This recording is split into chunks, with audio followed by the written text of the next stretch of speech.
नमस्कार दोस्तों, स्वागत है आपका आपके अपने चैनल बीरू सर का मैथ फंडा पर। दोस्तों, क्लास 10th मैथ्स का सबसे पहला और सबसे महत्वपूर्ण चैप्टर वास्तविक संख्याएं यानी रियल नंबर्स। बहुत से स्टूडेंट्स को लगता है कि ये चैप्टर बड़ा बोरिंग है, इसमें लंबे लंबे प्रूफ्स हैं, लेकिन आज के इस वीडियो को देखने के बाद आप बोलेंगे सर ये तो सबसे आसान चैप्टर है। आज हम इस पूरे चैप्टर का मक्खन निकालने वाले हैं, तो कॉपी और पेन निकाल लीजिए और चलिए शुरू करते हैं। सबसे पहले बात करते हैं कि वास्तविक संख्याएं या रियल नंबर्स होते क्या हैं। सिंपल शब्दों में ऐसी कोई भी संख्या जिसे आप एक संख्या रेखा पर दर्शा सकें, एक संख्या रेखा पर दर्शा सकें, वो वास्तविक संख्याएं हैं। इसमें सब कुछ आ जाता है। इसमें हमारी प्राकृतिक संख्याएं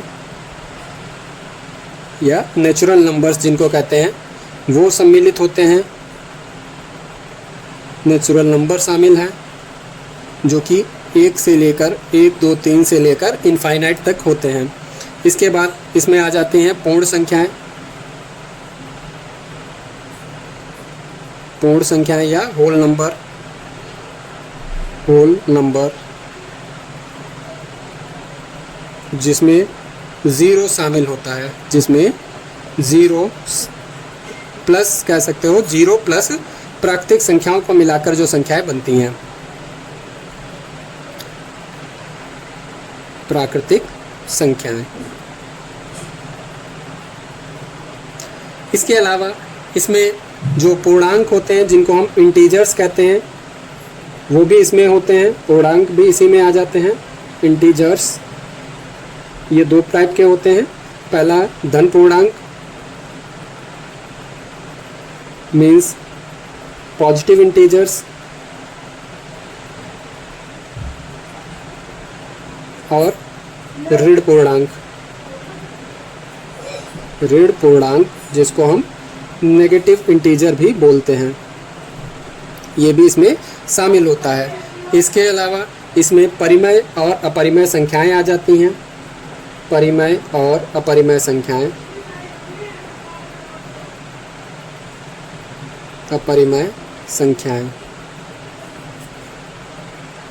जिनको हम रेशनल एंड इरेशनल नंबर्स से जानते हैं। Rational and irrational numbers. Rational numbers होते हैं हमारे जिनको हम P/Q के रूप में लिख सकते हैं, जहाँ पर Q जो है 0 के बराबर नहीं होना चाहिए। और इरेशनल नंबर्स जो हैं वो हमारे होते हैं, जैसे √2 हो गया, √3 हो गया और √5। इस तरीके के जो नंबर्स होते हैं वो सारे इसी में आ जाते हैं। अब आगे बढ़ते हैं। क्लास 10th में हमें इसके दो सबसे बड़े कॉन्सेप्ट्स को समझना है। जो इसमें से पहला जो कॉन्सेप्ट था यूक्लिड्स डिवीज़न लेमा या यूक्लिड विभाजन प्रमेय का, इसको हटा दिया गया है। दूसरा जो टॉपिक होता है उसको कहते हैं अंकगणित की प्रमेयिका, अंकगणित की आधारभूत प्रमेय या प्रमेयिका, भूत प्रमेय। यहीं से हमारी जो पहली एक्सरसाइज है वो स्टार्ट होती है। यह प्रमेय सीधा सा कहती है कि हम किसी भी भाज्य संख्या को हम गजब के अभाज्य गुणनखंडों के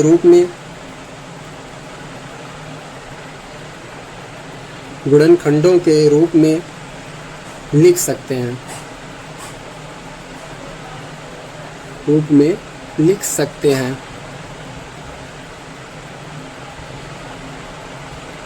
जैसे 60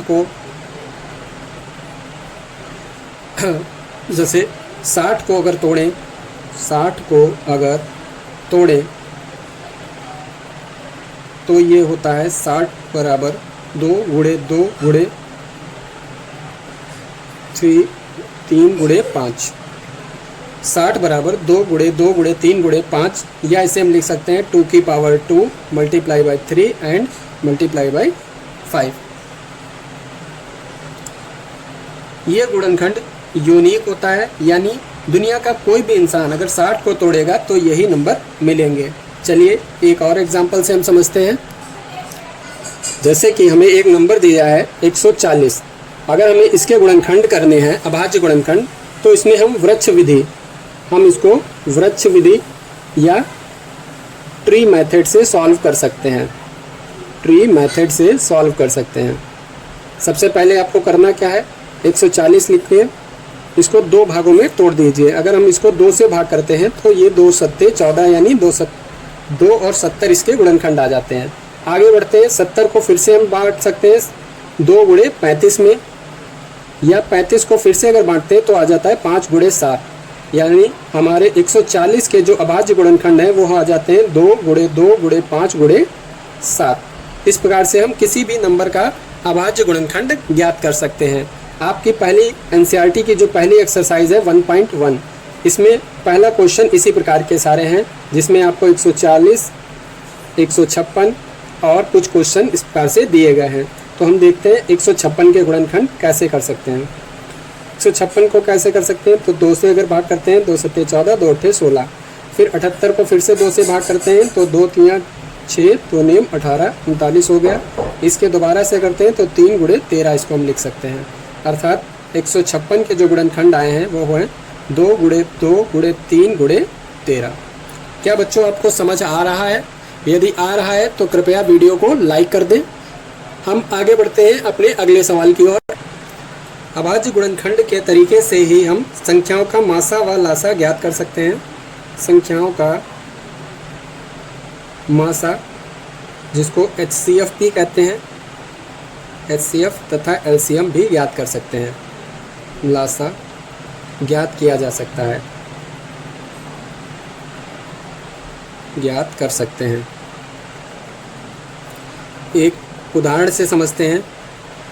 जैसे कि हमें संख्याएं दी गई हैं 15 और 24, तो अगर हम देखते हैं तो 15 के गुणनखंड हो जाते हैं 3 गुणे 5, जहाँ 24 के गुणनखंड होंगे 2 दूनी 4, दूनी 8, तियाँ 24।